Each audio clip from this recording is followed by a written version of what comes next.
이진우의 손에 잡히는 경제.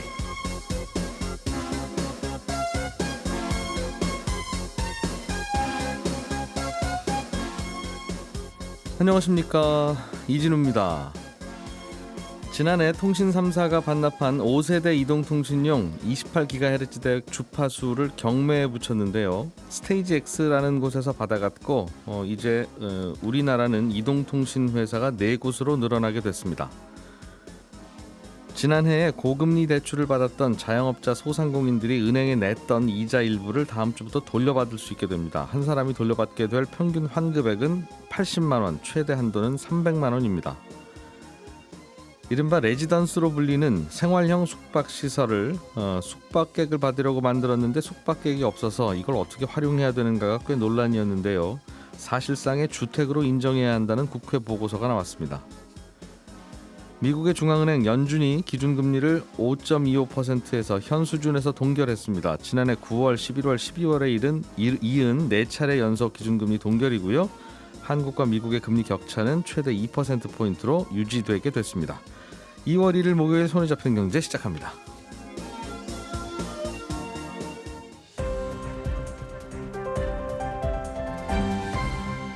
이진우의 손에 잡히는 경제.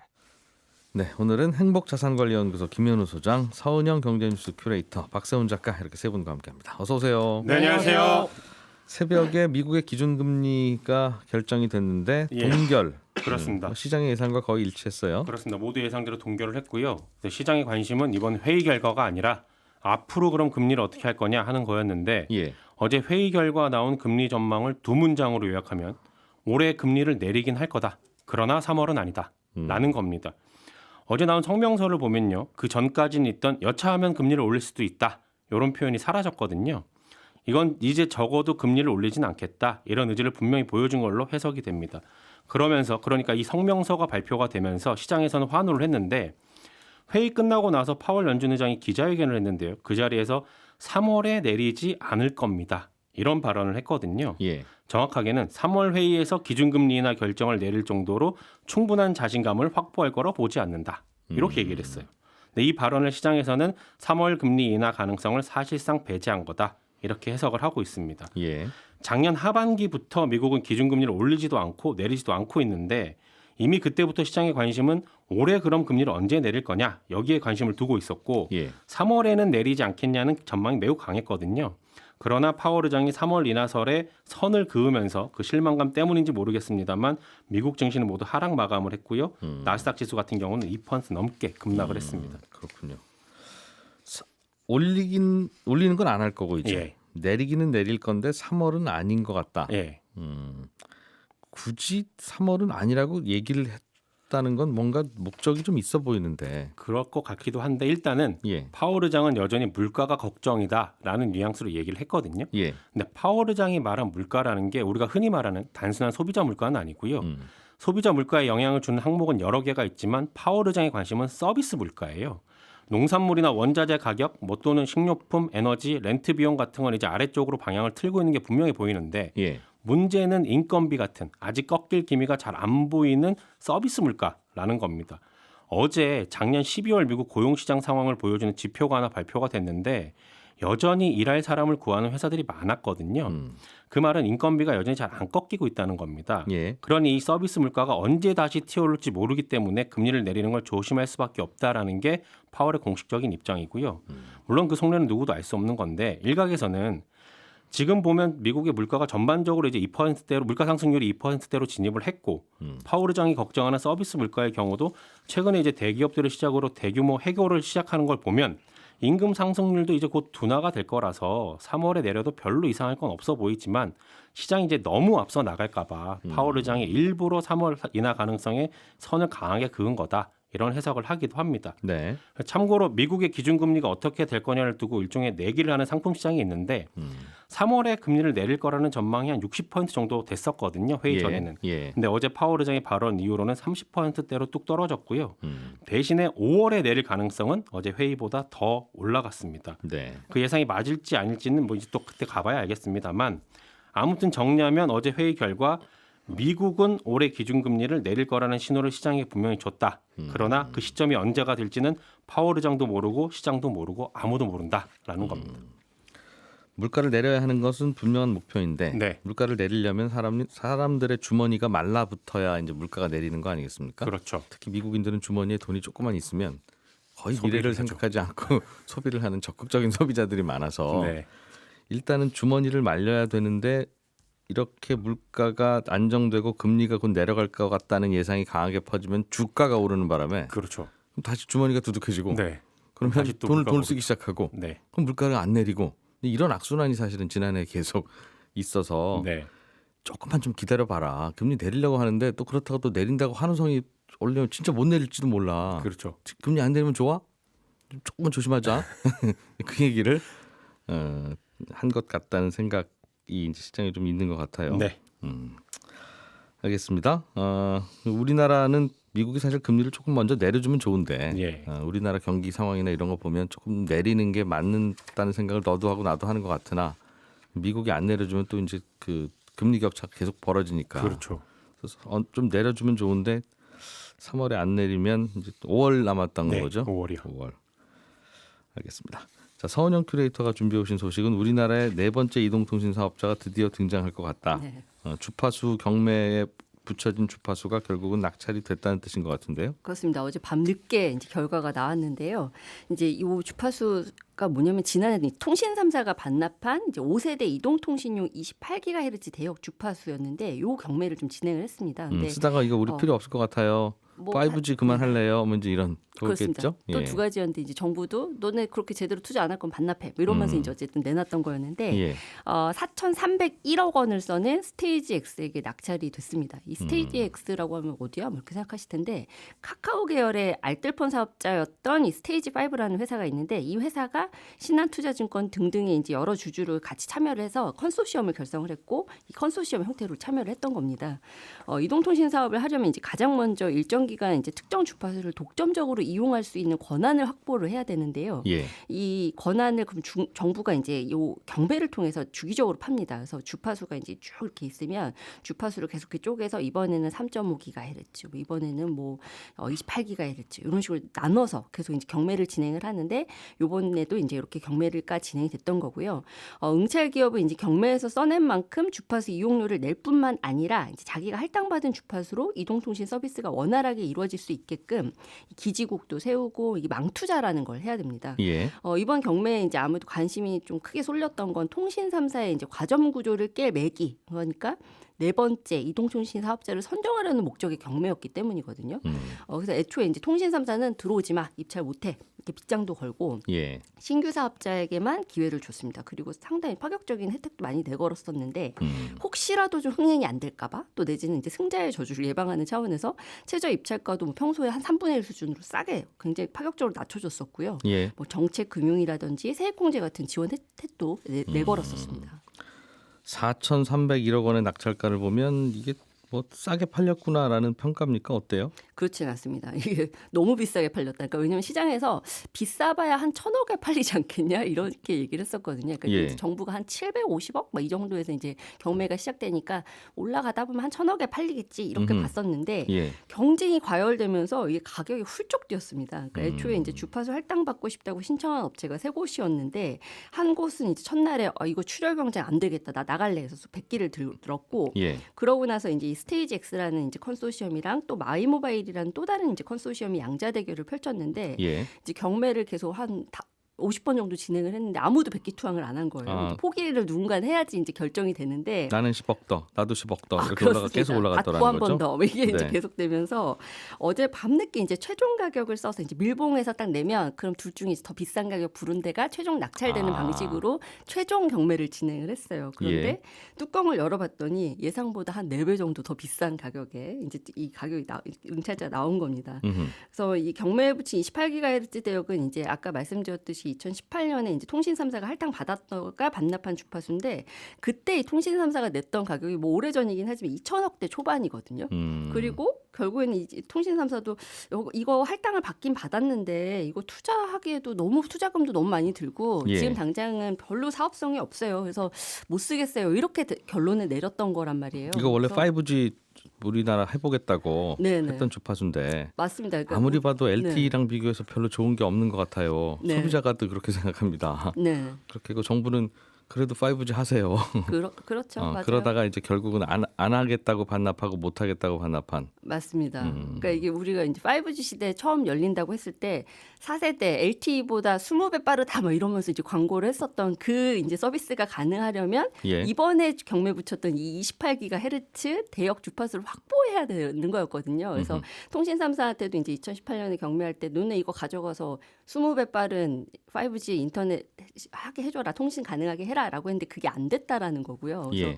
요번에 이제 정말 망투자가 제대로 된다. 그러면 진짜 진정한 의미의 5G 서비스가 나오는 유일한 이통사가 될 수도 있는 겁니다. 그래서 이제 통신 과정 구조를 깨는 매기가 될지 뭐 승자의 저주를 받게 될지 이제 관건은 자금 조달 능력일 텐데 지금 기지국을 3년 차까지 6,000대 정도 세워야 된다고 하는데 그러면 한 1,500억, 2,000억 정도 든다고 하거든요. 그래서 추가로 들어야 될 게. 네. 그러니까 예. 이제 4,300억 먼저 경매로 썼고 이제 2,000억 추가로 이제 더 써야 되는 상황인데 과연 이제 자금 조달 좀 원활하게 되겠느냐? 그게 좀 관전 포인트가 될 것 같습니다.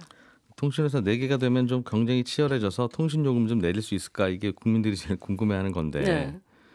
이게 사실은 3개도 치열하게 경쟁만 하면 이론적으로는 2개라도 치열하게 경쟁만 하면 내려가는 거 아닙니까? 그러니까 한 곳이 아니라 세 곳이면 세 경쟁 곳이면 구도는 완성이 된 거잖아요. 어찌 보면 충분한 건데 이게 3곳이 거의 비슷비슷한 세 녀석이어야 되는데 죄송합니다. 녀석이라고 그래서 친근하니까 우리. 네. 그런데 항상 세 번째 막내가 약하다 보니까 네, 그렇습니다. 이 막내가 죽으면 경쟁이 안 된다 싶으니까 이 막내 보호하기 위해서 네. 야, 요금 깎지 마. 요금 깎으면 너희는 좀 참을 수 있어도 막내는 죽어. 이제 이런 식으로 오히려 보호가 되고 그러다 보면 항상 막내에 맞춰서 요금을 책정하면 큰형은 항상 돈 잘 벌고. 네. 그게 네 번째가 들어와도 자 이번엔 네 번째 막내를 우리 보호하자 하고 하면 이게 경쟁이 안 되는 그렇죠. 구조가 돼서 걱정입니다. 하여튼 또 경쟁이 치열해지면 소비자는 좋으니까 네 번째 이동통신사 화이팅 하시길 바라겠습니다. 은행들이 자영업자 소상공인 이자 부담이 너무 비싸다고 해서 낮춰주는 건 아니고 이제 정부가 낮춰주라고 하니까 네. 어쩔 수 없이 돌려주는 것 같은데 네. 세계 최초로 이자를 받았다가 돌려주는 일이 우리나라에서 이제 벌어지기 시작했어요. 그렇죠. 팔을 얼마나 비틀었으면 예. 이제 이런 일이 생기나 뭐, 싶긴 한데 정책 목적은 이해는 되지만 다음 주부터 지급이 되는 모양이죠? 그렇습니다. 이제 예. 설 앞두고 이제 지급이 시작이 되는 건데요. 대상은 연 4% 넘는 금리로 이제 돈을 빌린 자영업자와 소상공인이고요. 한 사람당 이제 평균 80만 원, 또 최대 이제 300만 원 환급이 될 것으로 보입니다. 근데 이게 여러 은행이 이제 동시에 이제 본인 이 고객들 중에서 환급 대상 정해가지고 지급을 해주는 거라서 여러 은행에서 만약에 돈을 빌렸다면 300만 원보다 더 많은 이자를 환급 받을 수 있고요. 예. 188만 명이 해당이 되는데 이미 대상이 정해져 있고 뭐 별도 신청해야 될 필요 없습니다. 지금 은행이나 뭐 정부에서 제일 걱정하는 게 이거 보이스피싱 당해가지고 뭐 신청하셔야 된다 뭐 이런 식으로 개인정보 넘기실까 제일 걱정하던데 절대 신청할 필요가 없으십니다. 그래서 다음 달까지 순차적으로 대출받은 은행의 입출금 계좌로 캐시백 형태로 환급이 됩니다. 소비자는 가만히 있으면 준다 이거죠? 그렇죠. 그러면 네, 알아서 줍니다. 근데 굳이 왜 홍보를 했어요, 그러면?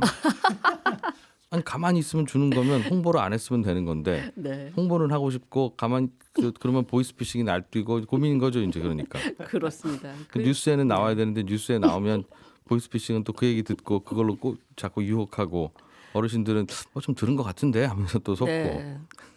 그리고 개인 대출자는 대상이 아니니까 예. 여기에도 속지 마셔야 할 것 같고요. 두 번째로 저축은행이나 이제 새마을금고 같은 제2금융권에서 대출받은 분들은 그럼 우리는 해당이 없냐? 해당이 있습니다. 근데 대신 이제 아까 1금융권은 신청할 필요 없다고 말씀드렸잖아요. 근데 예. 2금융권은 직접 신청을 해야 됩니다. 아, 여긴 또 신청을 해야 돼요. 네, 여기는 신청을 해야 돼요. 헷갈리죠. 그래서 대상은 연 5% 이상 7% 미만의 금리로 사업자 대출을 받은 개인 사업자와 법인 소기업이고요. 이자 환급을 받은 분들, 그러니까 1금융권에서 자동으로 이자 환급 받은 분들도 여기서 혜택 받을 수 있습니다. 여기서 또 빌리셨으면. 네, 그렇습니다. 예. 그래서 1인당 평균 75만 원, 최대 150만 원까지 돌려받을 수 있습니다. 자꾸 이게 삐딱한 얘기를 하는 이유가 이해는 되죠. 소상공인들 어려우니까 돕고는 싶은데 이게 선진국하고 후진국의 가장 큰 차이가 이게 제도의 안정성, 그 거래 결과에 대한 예측 가능성, 그걸 어떻게 정부가 보호하느냐 거기에 달려 있는 건데 이자 주고받기로 하고 계약하고 이자 받았는데 다시 돌려주라고 하면 그러니까 이분들 어려운 분을 돕고 싶으면 정부가 세금을 더 걷어서 그걸 어려운 분들에게 돌려주는 게 옳은 방식이지 계약해서 줬는데 그걸 돌려주라고 하면 앞으로 우리나라 계약이라고 하는 게 뭐가 뭘 믿을 수 있겠느냐. 그렇습니다. 아주 근본적인 문제를 제기할 물건 만 원에 수밖에 팔았는데 없는. 갑자기 다 이듬해 돼가지고 그 돈 고객들 다 찾아서 돌려주라고 하는 거랑 이게 마찬가지. 예전에 박정희 정권 시절에 83 사채 동결 뭐 하면서 이제부터 사채 빌린 거 없는 걸로 친다 할 때 그때 그 충격하고 사실은 이 규모는 다르고 우리나라 경제 규모가 커져서 그냥 넘어가지. 이런 걸 21세기에 하면 어떡하냐 하는 생각을 하게 됩니다. 예. 자, 좀 넘어가죠. 김현우 소장님. 네. 생활형 숙박시설 생숙이라고 불리는 거. 네. 이거 숙박시설로 만들어서 지어놓고 짓는 과정에서 그래서 주차장도 덜 만들어도 되고 혜택은 줬는데 네. 숙박객이 없네. 그냥 제가 들어가서 살면 안 될까요? 라고 하면 그러면 주택이잖아요. 안 돼요. 네. 하는 논란이 계속 있었죠. 그렇습니다. 그래서 이걸 어떻게 할 것이냐 뭐 말이 많았는데 이에 대해서 이제 청원이 올라갔죠. 5만 명 이상의 청원이 접수가 되면 국회법에 따라서 해당 분과위원회에서 보고서를 만들고 국회와 정부에서는 이걸 바탕으로 논의를 하도록 돼 있는데 숙박시설, 생활형 숙박시설 관련된 이 청원 동의가 5만 명이 넘었고 국토위에서 이에 대한 보고서가 어제 나왔습니다. 이거에 대해서 이제 정부와 국회가 검토를 하게 될 텐데 지금까지 꾸준히 문제가 있다고 지적돼 왔던 내용들도 있고 또 하루빨리 답이 나와야 되는 내용도 포함되어 있습니다. 이 생숙 외에도요. 그래서 앞으로 어떤 방향으로 논의가 될지 좀 관심이 되는데요. 전체적인 내용을 보면 생활형 숙박시설 외에도 이 오피스텔에 대한 주택수 제외 이에 대한 문제 그리고 준주택과 소형주택에 대한 세제 감면 사항 또 전세보증보험 이런 내용들도 다 포함이 되어 있습니다. 네. 여러 가지 내용들 중에 뭐 국토부는 일부는 수용할 수 있다라고 밝힌 것도 있지만 일부는 뭐 받아들일 수 없다 혹은 관계부처 협의가 좀 더 필요하다 이런 입장을 보이고 있어요. 생활형 숙박시설부터 살펴보면 현재 생숙은 이 주택으로 볼 수 없고 본래 목적대로 이 숙박업을 등록해서 숙박시설로 사용하거나 아니면 오피스텔로 전환해서 주거용으로 사용하도록 이렇게 되어 있습니다. 그러면 이제 숙박시설로 사용하는 것이 뭐가 문제냐? 이거는 이제 개인이 분양을 받았는데 개인이 한 채를 숙박시설로 하기에는 좀 불가능합니다. 현실적으로. 이제 숙박업은 등록이 아니라 신고 업종인데 이렇게 하려면 30호실 이상이 필요해서 개인이 그만큼을 다 갖고 있어야 된다는 소리가 되고요. 숙박업 허가를 받으려면 방 30개 이상이 있어야 된다는 거죠? 그리고 뭐 관리 주체도 있어야 됩니다. 우리가 뭐 어디 숙박시설에 가면은 늘 프론트라고 부르는 그런 곳들 있잖아요. 그런 게 이제 상주해야 되고 그래서 현실적으로 이걸 생활형 숙박시설을 주거용으로 생각하고 받으신 분들 입장에서는 숙박업으로 하기에는 불가능하고 숙박업을 한다고 해도 경쟁력이 과연 있느냐 이 문제도 있습니다. 그래서 하여튼 이거 분양받은 분들이 30명 이상이 모여서 그럼 우리 30명이 모여서 30호실 이상을 숙박업으로 등록하면 되나요? 그건? 실제로 그래서 관리업체를 두는 곳들도 있는데 조금 전에 말씀드린 대로 그렇게 숙박업을 등록한다고 한들 여기를 실제로 숙박시설로 사용할 수요가 얼마나 되느냐에 대한 문제도 있습니다. 그리고 처음부터 아예 나는 이게 주택인 줄 알고 분양받았어요라고 하시는 분들도 계셔가지고 그런 문제들도 해결이 돼야 되고요. 그래서 사람 살기 뭐 큰 문제는 없으니까 산다고 하신데 그냥 살게 해드리지 왜 그걸 그래요? 숙박업이지만 숙박객이 없다는데. 그렇죠. 뭐 그런 의견도 있으나 이게 허용하기 시작하면 그러면 예를 들면 오피스텔 같은 경우나 주택이나 아파트는 주차 공간 반드시 만들어야 되고 맞습니다. 뭐 대피 시설 만들어야 되고 다 그런 거 하라고 했는데 이거는 그거 안 해도 되게 만들어 놓고 낼름 다시 저희 주택이에요 이러면 이제 질서가 무너지고 법 질서가 무너지니까 그겁니다. 사실상 이제 오피스텔로 전환하게 됐을 때 문제도 그런 부분인데 이게 오피스텔로 전환하는 것도 한시적으로 해준 게 뭐냐 하면 이 오피스텔은 바닥 난방에 이 발코니까지 못 들어가게도록 되어 있는데 생활형 숙박시설은 그런 제한이 없거든요. 그런데 그래도 오피스텔로 전환하게 해줄게라고 이제 예외를 둔 겁니다. 그런데 이럴 때도 오피스텔로 전환하려고 하더라도 전체 분양자들의 동의를 받아야 되고요. 그다음에 주차장 면적이나 뭐 복도 이런 부분들도 다 규제를 충족을 해야 됩니다. 근데 그게 규제라는 게 넓혀야 된다면서요? 넓혀야 됩니다. 뭐 복도를. 생활형 숙박시설은 뭐 200제곱미터당 한 대만 있으면 되는데 주차 면적이 최소한 오피스텔은 3대당 한 대는 있어야 되거든요. 그러니까 없는 주차장을 만들어야 되고 복도도 생활 숙박시설은 1.5m 이상이면 되는데 어떻게 하면 좋아. 이게 1.8로 늘려야 됩니다. 그러니까 물리적으로 불가능한 거죠. 두 뼘 늘리면 되긴 하는데 어떻게 이미 지어진 건물의 복도를 두 뼘을 넓힙니까? 그렇죠. 애초에 처음부터 아예 거주용 공간을 좀 넓게 뽑으려고 복도를 좀 좁게 만들었을 텐데. 네네. 예. 게다가 이제 이런 게 다 충족한다고 하더라도 지자체별로 해당 지역이 어떤 지역이냐, 이 용도 지역이라는 게 있잖아요. 상업 지역이냐 뭐냐 이런 거 또 규제가 또 따로 있어가지고 아예 변경 자체가 불가능한 곳들도 있습니다. 예.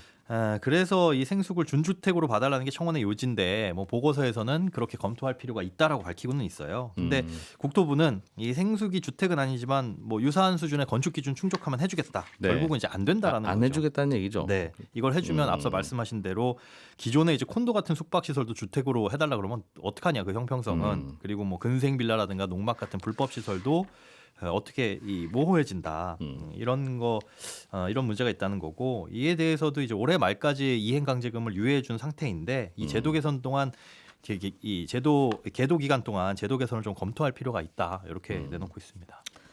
올해 말까지 유예해 주는 것도 이상한 거예요. 빨리 결정을 해야지. 네, 그러니까 오피스텔로 전환하거나 숙박업을 하거나 뭐 올해 말까지 결정하세요라고 했는데 할 수가 없으니. 문제는 이제 이거 분양 받은 분들 입장에서는 그 입장에서 보면 이거 들어가서 살아도 된다고 분양할 때 설명해서 받았다. 그렇죠. 하는 분들이 있으니까 네.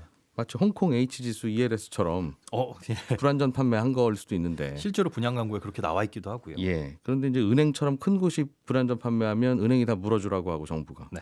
이거는 또 누가 분양했는지 우리는 알지도 못하겠네.